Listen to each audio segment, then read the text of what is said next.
Hello, and welcome to Dance's Support Mission by Sabine for Shine Your Light. Today, we have a new episode of Dancer to Dancer, Words of Wisdom. And the goal of those interviews is to meet the person behind the dancer and share with you all not only the highlights of someone's career, but also the challenges behind the scenes. Truly, my wish is to bring healing into the dance world, dancing to heal, healing to dance, one artist at a time and one personal story at a time. Hopefully, this will allow you to embark or reflect on your own personal healing journey, inspired by others' experiences. So today, I'm really delighted to welcome Clare Guss West. Clare, thank you so much for taking the time to be with me today. You're welcome. Clare, you have an amazing career behind you. You're a dancer, a teacher, a choreographer, a holistic practitioner. I mean, you have such a palette of skills. It's really beautiful.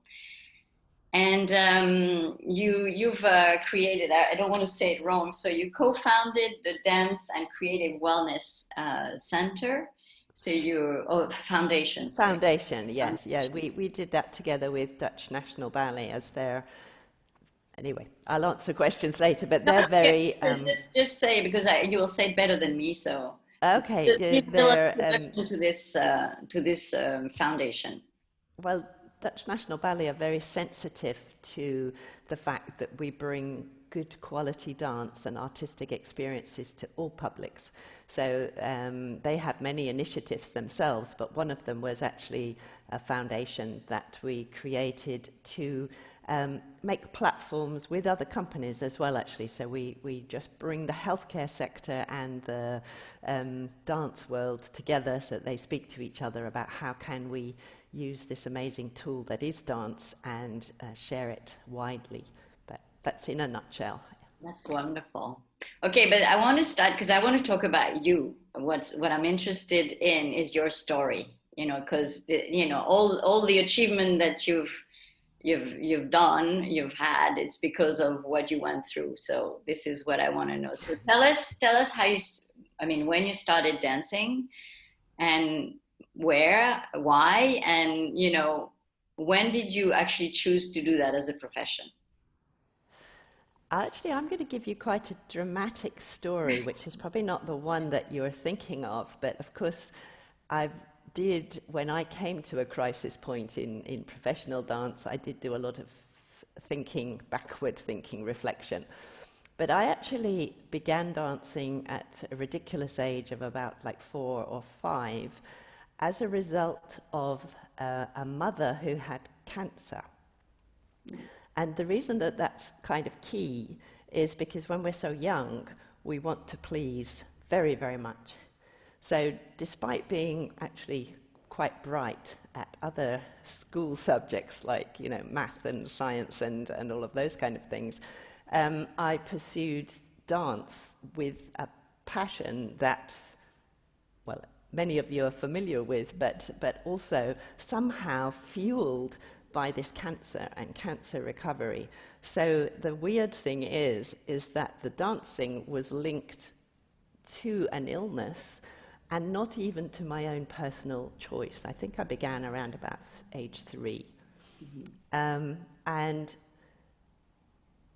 I went to a pre-professional school, and again, that's a very kind of, I think it's a sort of sad story, because I shared with somebody that when I auditioned for the pre-professional school, I was secretly hoping that they would say I would never be a dancer and refuse me. Yeah, exactly. This is this very strange relationship to the fact that I can say all this now because, bless her, my mother has passed away, but the fact that I was dancing for her, mm-hmm. and because she'd always wanted to be a dancer. So that was the first kind of hurdle that we come across, all of us, the audition for a pre-professional school, and I thought, oh, please, if they say no, I'm kind of relieved of this obligation, right, to dance. Mm-hmm. So no, I was accepted with glowing colours and all that kind of thing. So that was in England. I'm British, as you can hear.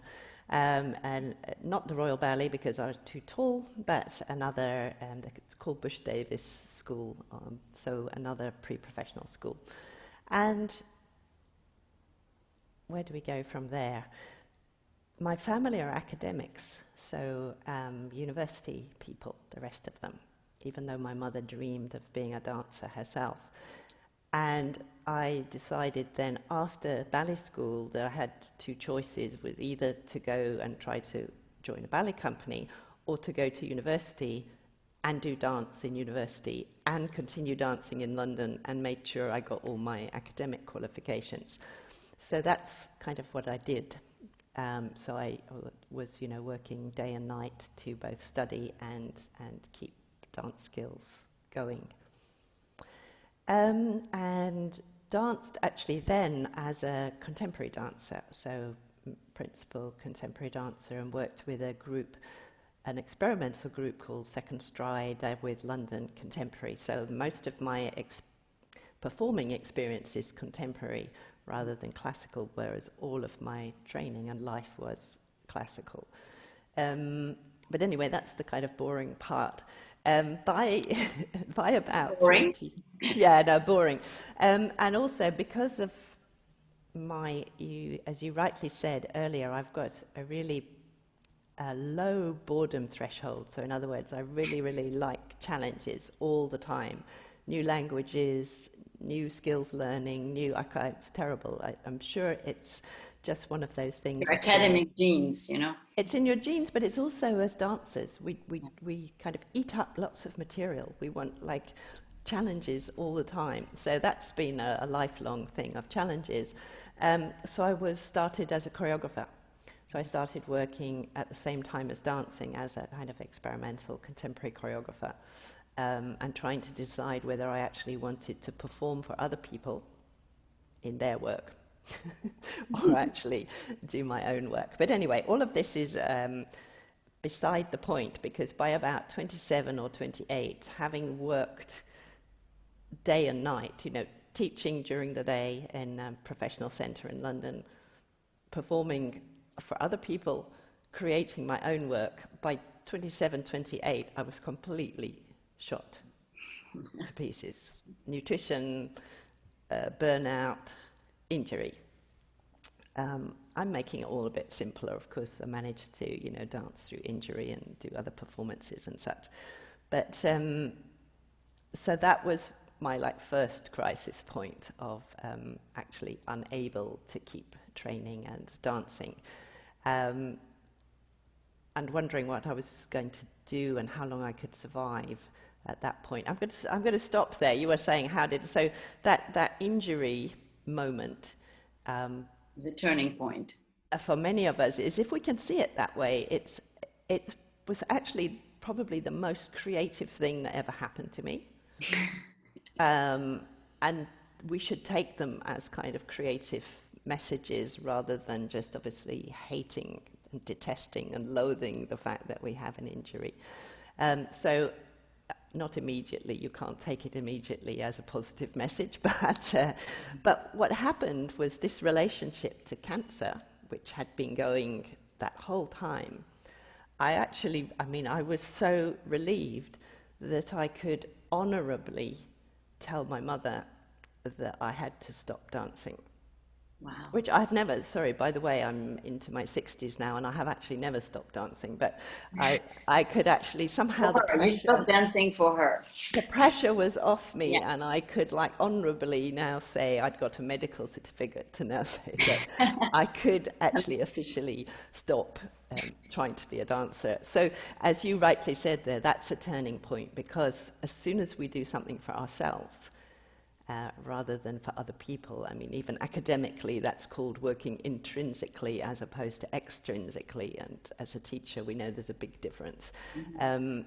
But the initial sensation was actually relief, that I was kind of free to find my own path. A lot of dancers say that. It is dramatic and the whole world falls down, but there is this sense of, nothing... I mean, I don't need to do anything anymore. I can, even if it's just for a moment, and then they can recover. So yeah, Yes, yeah, absolutely. And and I think that the positive and encouraging thing I'm trying to say is it's not the end of dance for you. You know, you still kind of find your way back into you. I mean, I'm using dance every single day. I still train and, blah, blah. I mean, dance is like my entire life. How many years later?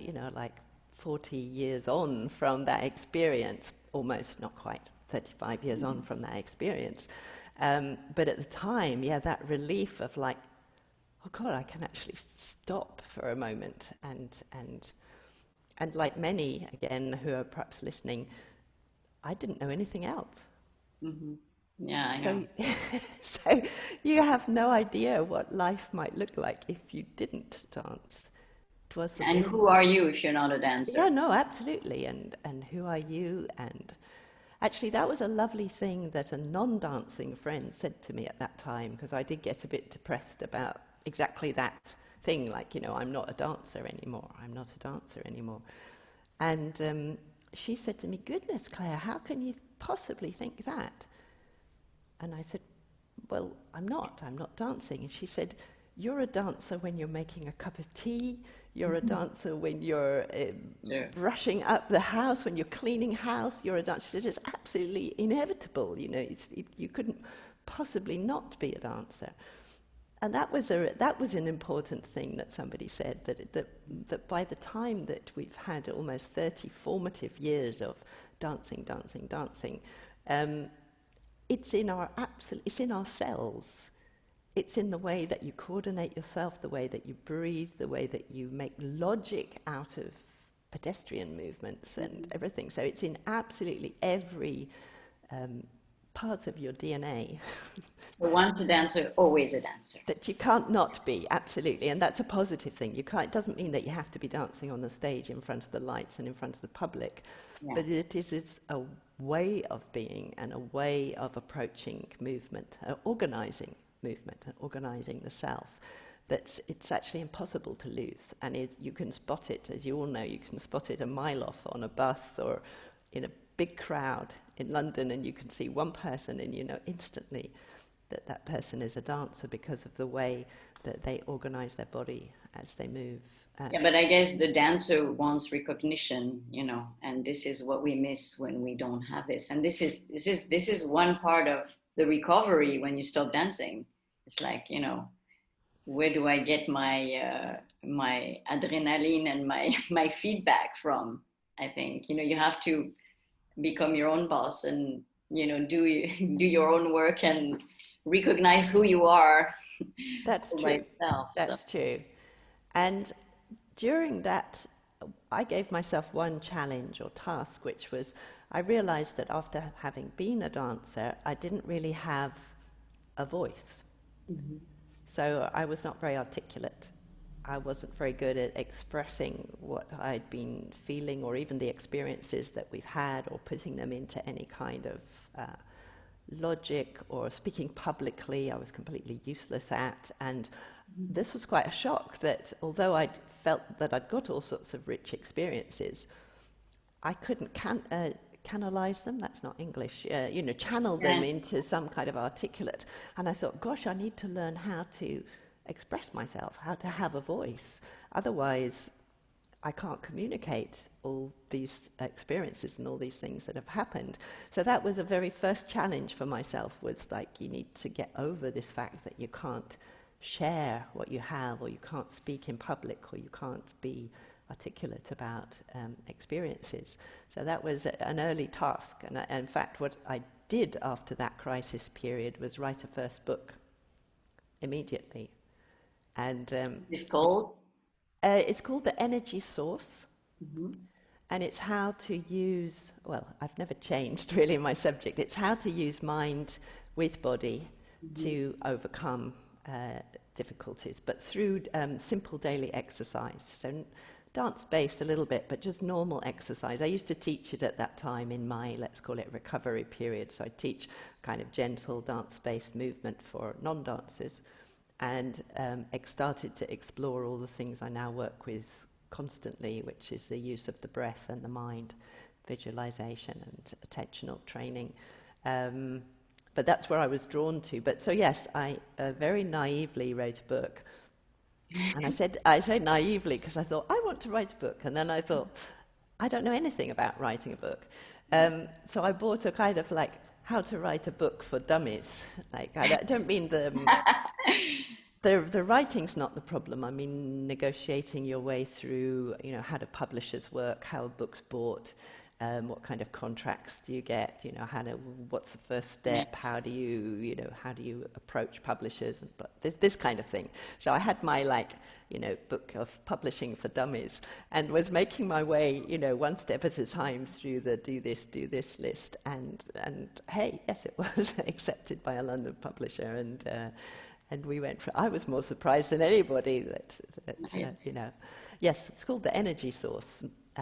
Simple daily exercise for mind and body vitality. And I believe it's still on Amazon, even though that was... Yeah, I'll put the link, I'll find it. Quite a way back. No, that's a very early one, but it's also a relief, I have to say. So like 30 years on, if I go back to that book, I'm saying this is another relief, which is I go back to that book and I can still, although my approach and the way that I teach now has been refined, the essence of that book is totally true.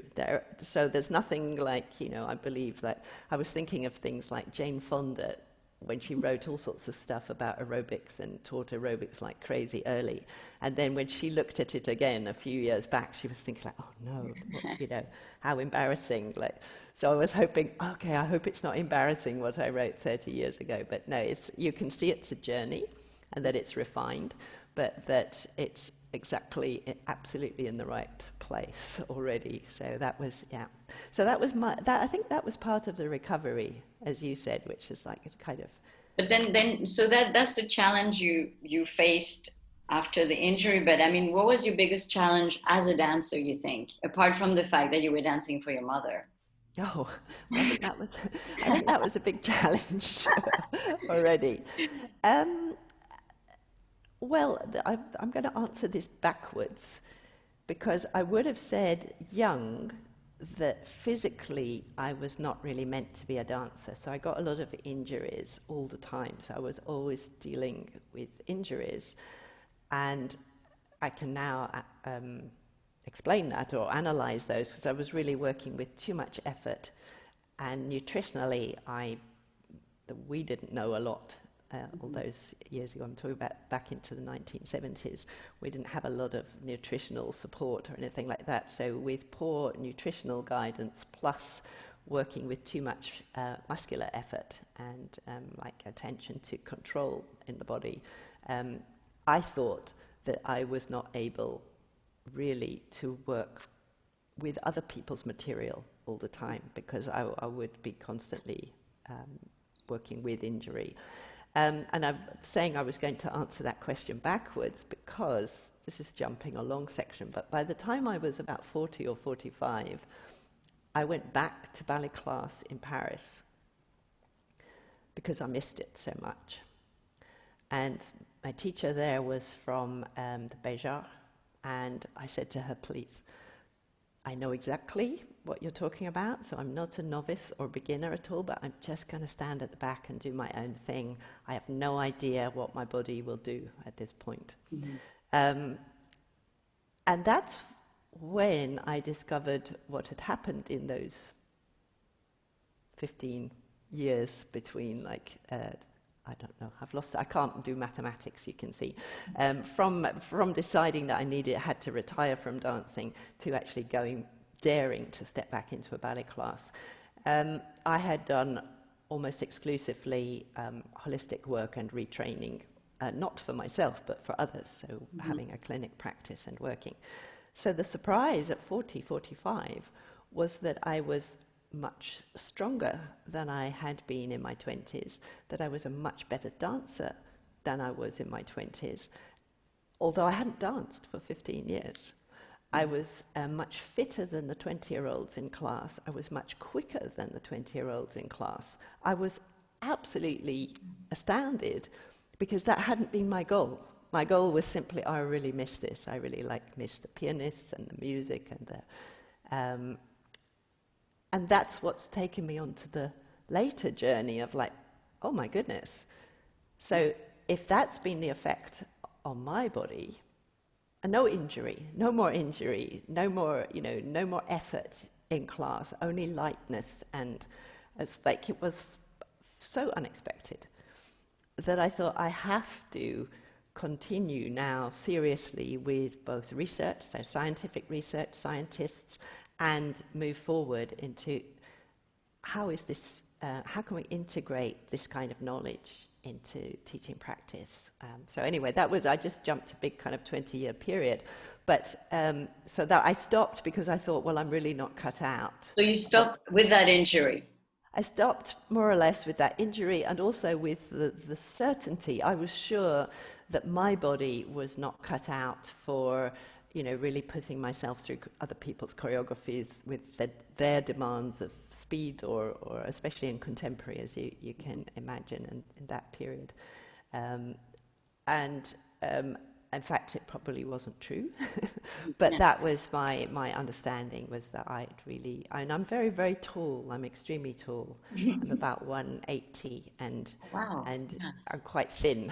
So to really have enough kind of muscular power to protect the spine and lift the legs and everything, And feel the extremities, they're far away. Feel the extremities and get the speed and actually I'm very good at speed now, but get the speed that you need was always the kind of challenges. Yes, so I just felt I had wrong body in the end, that I think I decided at that time that my brain was my most powerful muscle, so that I better use my brain rather. So what happened then? Oh, between okay. 27 and 40. Between then and then. Oh, many things. I mean, the first thing that happened was that I actually needed a job, of course. And somehow or other, I managed to land myself a job at English National Opera as a choreographer on the staff. And many of you it will resonate for many of you. Career paths never just kind of go where you dream that they would go, but there've been many occasions in my life where I just needed to pay the rent and be able to live. So I thought, I just need a job, and I read music, I know about music, I studied music, and let's be their resident choreographer. So that got me through that kind of transition phase of not performing but actually still working in theatre with performers and with dancers with the opera company there. And that lasted for quite a while, except I have very funny expressions about myself. I felt like an imposter, if that makes sense to some of you, because I'm not an opera lover, really. I mean, I can read music and I love music and everything, but I'm a dancer. So it was like, well, yeah, I can do this, but actually I'm not that passionate about this. So that did actually last for quite a long while. I'm undermining it. I became an international opera director myself. So I was directing for San Francisco Opera and Los Angeles. And yeah, I mean, I really... if I'm determined to do something, like most dancers, if you decide you're going to do something, you really do it. So yes, I had a short international career as an opera director, mostly working with contemporary works, so difficult works for other opera directors. I would take the new work and had the enormous pleasure of doing about 6 pieces with Philip Glass, the composer, which was pure choreography. So we would do, had 150 people to move for 3 hours and things like that. So this was really a highlight of working in It was a ballet. Opera. Yeah. No, they were singing. The others were singing. Oh, they were singing and dancing. You couldn't possibly stage it in with a normal vision of what staging an opera is. You had to stage it as if it was a film. So to stage 3 hours of film, to think of the space in a kind of cinematographic way, it had to be a kind of continuous flow of images, and the only way to do that was I had both the dance company and the chorus were about 100 people, so they all had to be choreographed for that whole period of time. Yes, it was super. It was a wonderful challenge. And in fact, my artistic director then, who was David Pountney, for those of you that knew him or know him, after I had done this and immediately we produced it for Chicago Opera and for Los Angeles, I think, and San Francisco operas and things, he said, well, I figured, you know, you'd never done anything like that before, but if I give you enough rope, you can hang yourself. That's nice. Absolutely. I thought, well, thank you. I thought, I'm not sure if that's a compliment or not. Yeah, it could be both, right? It's a very backwards compliment. Yeah, exactly. So yeah, so actually it was a very fruitful period when I personally decided to stop dancing. I then really focused on using my other skills of music and thinking in French, mise en scène. What do we call that in Staging. English? Well, staging, yeah, staging works and being able to read scores and work with dancers as well there. So that was quite a period of time. Came another crisis. So there's been a series of probably about 3, at least 2, maybe 3.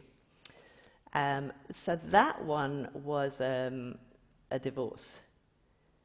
And a difficult one, I'm not going to go into that, but difficult one such that I was left with a bicycle and I had to debate whether I would invest in a mobile phone or not because I had like 0 money. And that's when I found myself on the beach in Spain, as you said. And it was a watershed, if everybody understands what that expression is, because of course I could have... A watershed just means like a moment of possible change where you could go left, right, forward, down, or whatever. So having nothing, I also asked myself the question, do I want to continue directing opera or not? Mm-hmm. And I said no. And refused several productions at that time, and people thought I was having a breakdown, a mental breakdown or something. And I just stayed in my little village on the beach that you, Sabine, know very well, Xavier in Spain. Because I've been doing the same too. Right. With no money, no relationship, and no career, because I had just said no to my career. So I thought, oh, this is interesting. You know, how do we manage this period? But obviously, it was also self-inflicted because I could have carried on, let's say, earning money and living in London. But I kind of made a choice. I thought, no, wait, my heart is not in the opera, although it's wonderful. You know, it's exciting and wonderful to work with orchestras and musicians and dancers in that scenario. But no. Yeah, exactly. And then, of course, the reality is that you have to earn some money, again. And that's when I totally retrained. So I studied remedial massage for 2 years. I worked and learnt about Qigong, which is an Eastern movement practice, which is actually what I totally needed, but I didn't know that.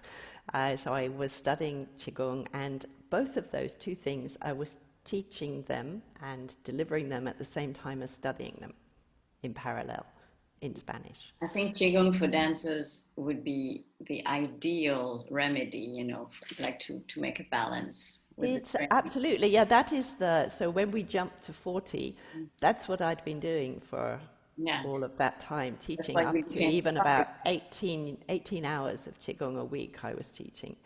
And that's what got me to that brilliant place as soon as I stepped back into classical ballet.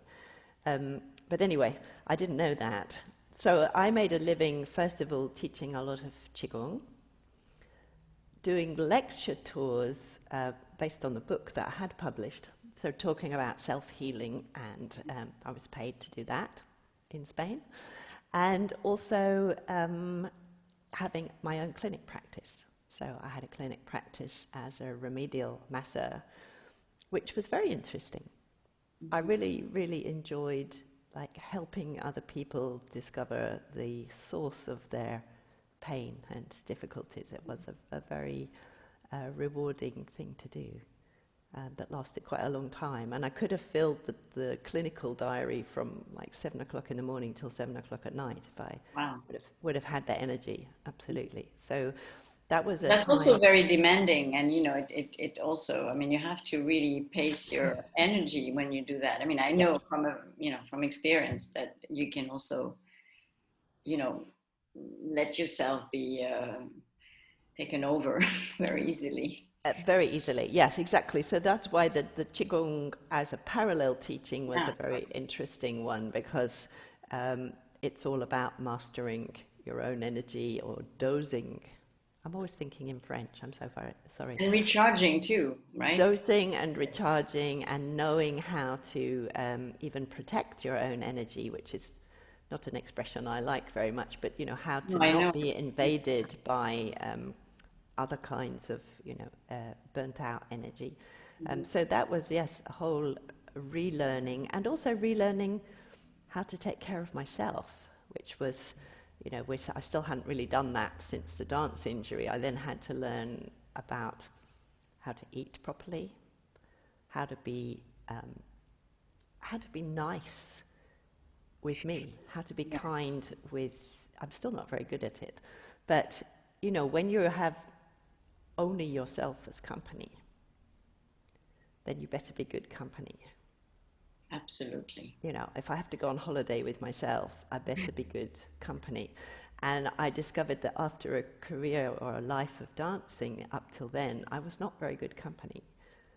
I was pretty mean on myself, like whatever, all the things that all of us do. We were just going to work several hours longer than really we should have done because we were really too tired, and we'd just skip a few meals and stuff like that. And so there was actually was not very nice, not very good company.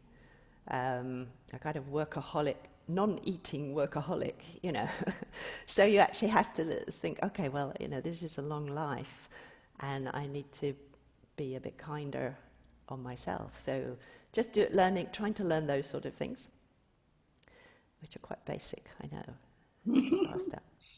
Well, I mean, I think this should be, taught in preschool. Before we start learning anything else, we should try to create a healthy relationship with ourselves. But we're not taught that. There's so many of us back where I was at age like 4 or 5 and dancing for my mother. Even if you don't have a mother with a chronic illness, you're doing that for teachers. I mean, that's the nature of being a child, is that we want to please and we need to be loved and we want to do as we're told, really. And so we're all taken at such formative ages as we start training, that's how we start. And we're in general working only for others. And in fact, quite often, if you look at some of the dancers who started late, who consider I did. that... I was 15, so I didn't have that. But I was very good at being nasty to myself, Okay. But what I meant was I admire people, like we have a mutual friend, so Stephanie Sallant, who also started late. She started at about 16. But quite often they have a much better developed sense of self.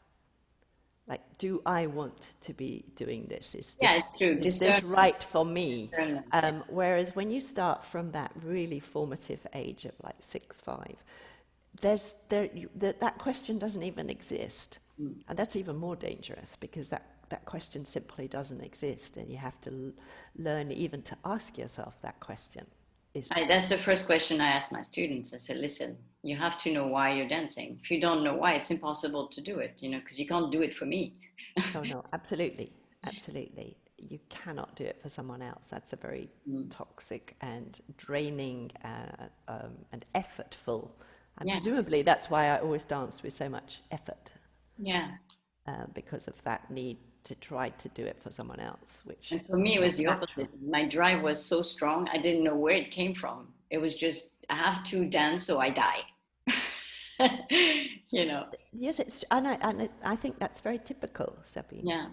I see it now still as working, whether it's in company or with pre-professional dancers. It's just a continuous cycle of it's really a characteristic of Yeah, yeah. dancers. Mm. So I think there's something I did want to share, though, which is you were saying when we stop, where do we get our kind of appreciation from and everything?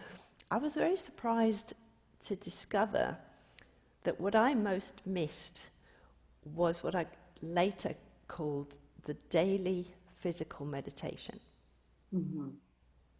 So what I've discovered late is that dancing, when it's done for yourself, is like a meditation, and it's like a spiritual practice. Absolutely. It's a way of organizing mind, body, health daily, if it's done daily. And that was the thing I really missed. And that had been such an anchor for mental health, for physical health, so like, when you stop, I have to say, when I stopped, I didn't go into that period because it's not so interesting, but my own injuries went 100% worse. So I was totally, at one point, unable to walk, and with joints, like a very aged person, so diagnosed with like joints of somebody of like 65 or something. So stopping dancing is possibly like the worst thing you might ever do. So that daily practice was really the thing that I discovered that I missed more than Yeah, I can relate to that. public gratitude, not the less that of course, but less so. Where do you want to go from there? We were on a beach giving massages. You were on a beach giving massage, and you were regrouping and seeing life from a different perspective, and then what? One day you say, okay, that's Well, enough. there's a couple more. I'll get you back. How did I go back into ballet class in Paris? There's another one of those, because, as I said, once our attention and focus comes into play, then synchronicity, everything flows as soon as you are very clear in which direction you want to go. So I was working with holistic health, qigong, massage, healing, and that was a very clear journey. And I climbed, if that's the right word, the kind of hierarchy very, very quickly. So I became a director of a wellness center, then a director of a national wellness business in Spain, then a director of an international wellness company based in Thailand, and based in Paris, but I would fly backwards and forwards to Thailand and develop wellness centers all over the world. So that took me like, woo! It went very, very quickly. And it was interesting again, because as you develop, I don't mean me develop, but as you develop projects, wellness projects, it was absolutely 100% like doing a piece of choreography and a piece of theatre with an opening night. So we'd have a designer, and it'd even have a lighting designer, and we'd have a concept, we'd have a theme, and you needed the content, so I would devise all the holistic wellness concepts and the marketing and communication story behind it, and there'd be an opening, and so all of this was incredibly kind of creative thing to do in many countries, so wonderful countries, from from Morocco to Kazakhstan to all through Europe, all over, and Paris. That's how I got to Paris. So that was a holistic wellness business company, and I was the managing director. So once you put your mind to something as a dancer, this is exactly what I teach now in ballet. Yeah. Where your mind will go, all of your energy will follow. Mm-hmm. So if you give yourself a goal, that's where you'll go. Is that where you want to go? Now that's another question. Yeah. And what I've noticed is wherever I put my mind, I go there very quickly, or circumstances come into play because the focus is so clear that you arrive as managing director or whatever very easily or quite quickly. And that's the discipline of the dancer, I think. Mm-hmm. But then you say, was this the path that I meant to take? Yeah. Right? And so I was responsible for Europe, Middle East and Africa. And so I was based in Paris, and I have a wonderful new French husband, so that was a nice healing of the first periods of time, first relationship. And I walked past the ballet studios of Le Marais every day, because I lived close by, and I would hear the music and listen to people sweating and dancing and jumping and doing grand allegro and the sweat and everything. And every day I could feel like my chest, I'd walk past it and sort of as a businesswoman, and like I could feel like, oh God, I really miss this, but I couldn't make any sense of it. Do you know what I mean? There was no point to going back to class. There was no point to discovering like where my body was at after all those years of not dancing.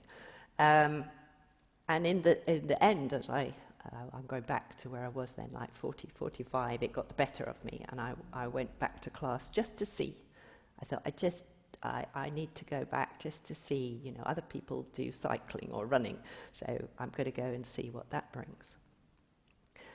And that did bring a totally whole new life and journey that has opened up since then.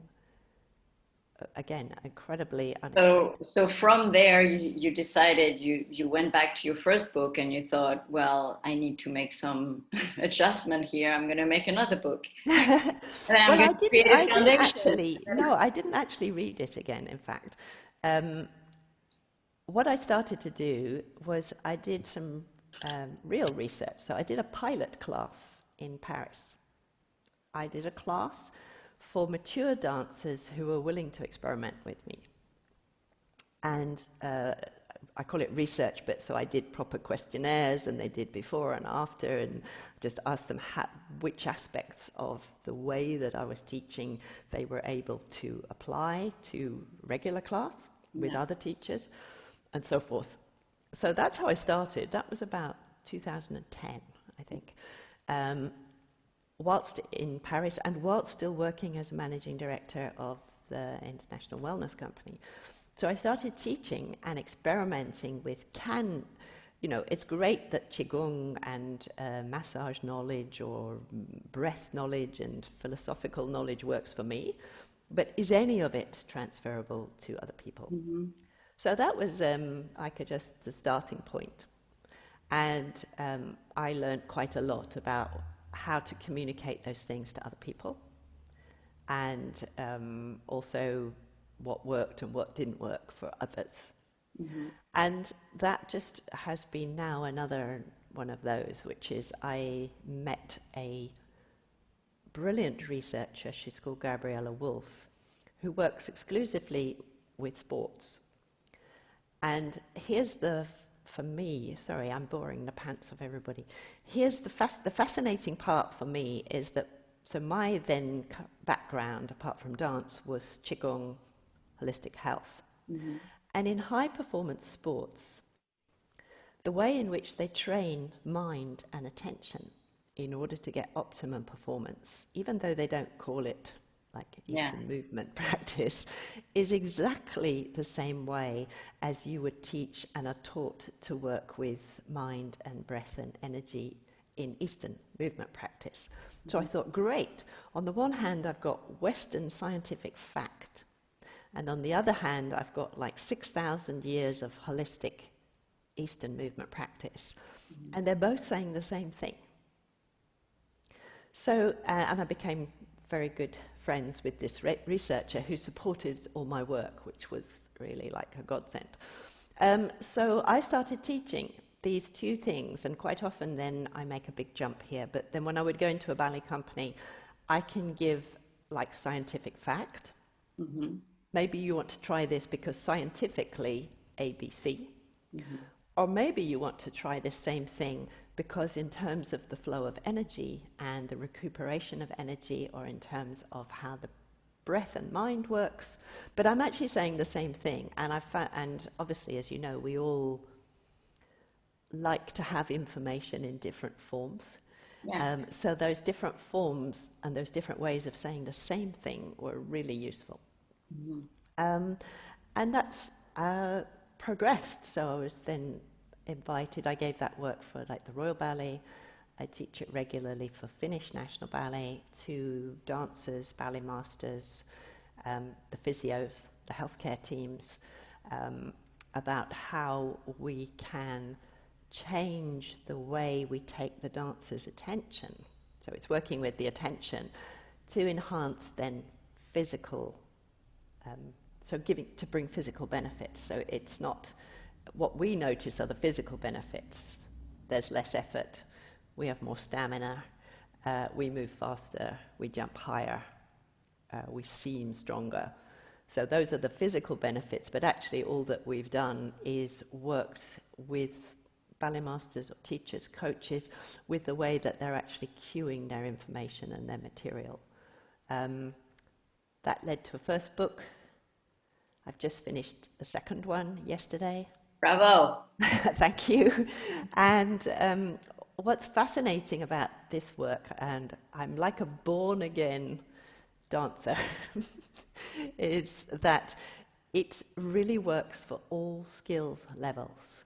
So on the one hand, you could be teaching it to a professional ballet company, but there's a whole spectrum, of course, of movement ability, right to the other end of the spectrum, which is people who've really got movement challenges, difficulties, things like neurodegenerative diseases.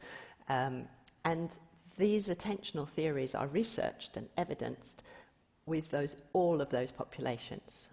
So from highly skilled through to those with both neurological or physical movement challenges. And the attentional shift works at all levels. So if a dancer who is listening to you now and thinks, wow, that's fascinating, that's interesting, how can I mean, just reading your book would help, or do you actually give workshops? Both of those things. I do both of those things. Reading the book would help as an eye-opener, or even a horizon opener, because I think in my own experience, quite often we'll give things to dancers, like we'll give Alexander technique or Feldenkrais, or say, you should do Qigong, or you should do... And all those nice holistic things sit over here, where you can breathe deeply and relax, and it all feels very beautiful. And then training and daily class and the needs of a choreographer and everything else sits right over here, and somehow the two don't meet each other. Yeah. You don't know how to bring your Alexander technique into your dance class, or how to bring your Qigong into your dance class. So what I tried to provide was the bridge. As in, I know what we have to achieve if we're dancing William Forsythe, or I know what we have to achieve in order to create, or to perform, let's just put it that way, and to be constantly striving to perform better. And so I make it possible that we can be holistic and yet still perform at a high level. And in fact, they're not at all opposites. They're in fact totally complementary. And I think that's, when we first think about it, it's quite hard to grasp that I might be able to somehow use less effort, but actually get a greater result, get a better result than I had anticipated. Hopefully more and more teachers can actually do this work, so we can learn to dance that way, instead of having Absolutely. to do it once we get an injury. And that would be the ideal. Yeah. Again, the same method is used by the physios or by those in the dancers' healthcare teams, or at least the ones that have trained with me. But it's also available for them because the literature is available in sports science and in their trainings. It's just many of them are not using it at all. Yeah. But yes, the ideal is, you were saying, what if a dancer was listening? So the challenge for a dancer listening is that you start to work on yourself, but all of the teaching information that you're getting is coming with a different intention or a different language. And so that's quite frustrating, which is why in the companies I've taught in, I've tried to say, yeah, but it's vitally important that your artistic staff are also doing this, because, you know, that it's no good the dancers feeling that they found a new tool, or at least, yes, a new tool, in a complementary tool to support what they're doing, and then not getting that supported by everybody who's then instructing them all day, working with them. So it's really vitally important that it becomes part of teaching, that we understand. Yeah, it's beautiful. I mean, So I don't know where that journey stops yet. And for female dancers listening, also many people have asked me about the question of the menopause as well, where so many of us feel, apparently, feel like there's no more point to life, or that we're, you know, that we might as well sort of give up. And there's no reason as a female to do that. In fact, it's quite liberating to... It's a construct. I mean, it's a programming. It's really, it's yes, a programming. it's incredibly liberating to go through a menopause, because you actually suddenly feel more masculine. You have much more masculine hormones. And so the drive is there. If your desire to actually follow a project, doesn't have to be even a dance-based project, but if you've got the will to learn something new or focus on something new, actually you can absolutely find renewed energy at that time, because you've no longer got these female hormones that seem to play havoc with us. That was just a tip, you know, there's life beyond. I mean, I'm right in it. So, you know, I feel it. I really, and I train myself to feel it as surges of power, you know, going through me and burning out whatever is not necessary. I mean, you can, everything, you can imagine whatever you want, right? And then this will be your reality. So, incredibly liberating beyond. That's why I said, you know, you feel... I mean, obviously, there's a lot of talk at the moment about, I was going to say, sexuality, but you suddenly have this liberating feeling of feeling kind of asexual, which is as in, like, just kind of just power. Yeah. You know, and it's like, oh, this is weird. I actually don't have to be the female or male. I'm just me. Yeah, it's Thank you for that's... saying that. I mean, it was refreshing, really, to see No, you. really, just go with your energy and... Wow, that was a fabulous conversation. I mean, I think we could talk for, you know, 6 hours. Forever. I know. So I would like you to wrap it up. Could you, if you have a young dancer in front of you, you know, like starting their career, what would be the single best advice you could give them? Oh, it's going to be slightly this technical advice again, that there is no such thing as an idle thought. That's an English expression. So wherever your mind and your brain is, that's where your power is going to be. So wait, idle as what? An idle thought, well, people will say to me, oh, that's nothing, I'm just thinking of, it's not important. I'm thinking of A, B, and C, but it's not important.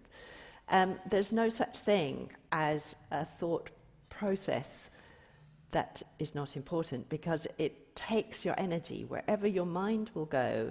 If you're worrying, your energy power base will go into that worry.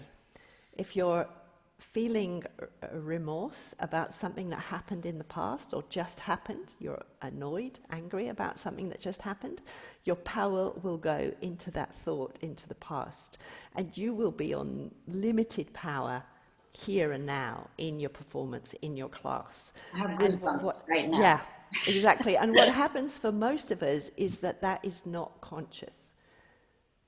So that's a lot of the exercises that I'll do, is like, where is your mind? Where is your brain right now? Okay, we're only doing pliés. It's possibly everywhere. It maybe looked in the mirror. It thought, I'm looking fat today. I shouldn't have had all that lunch. This is a boring teacher. I must remember I have to do this. And occasionally... Knowing that we can have between 20 to 70,000 thoughts a day. Absolutely. And occasionally you'll come in and out of like, oh, hang on, wait a minute. This is, I need to think of this line, or I need to... And every single one of the movements of those thoughts, I'm not even going to say the content, the movement of the thought drains you of energy and technical power, the power to whatever, balance, jump, etc. So that would be the first thing I would train and encourage dancers to know their mind, because it's not inconsequential.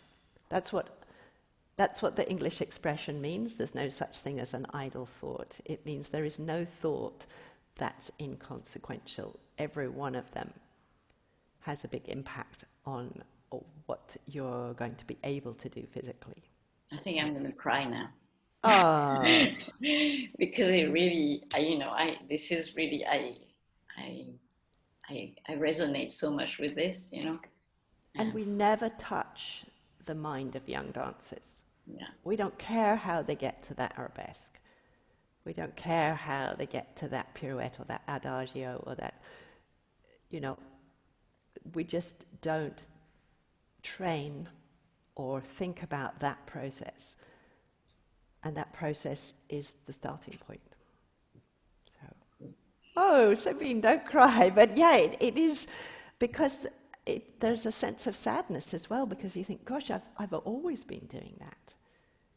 Yeah, and you see it, every day, so it's something. Yes, I see it in class, and now after all that therapy years, I can actually see the thought process move. So I see the energy levels diminish and grow in a dancer over seconds, as you're saying, as the mind moves, as the thoughts shift.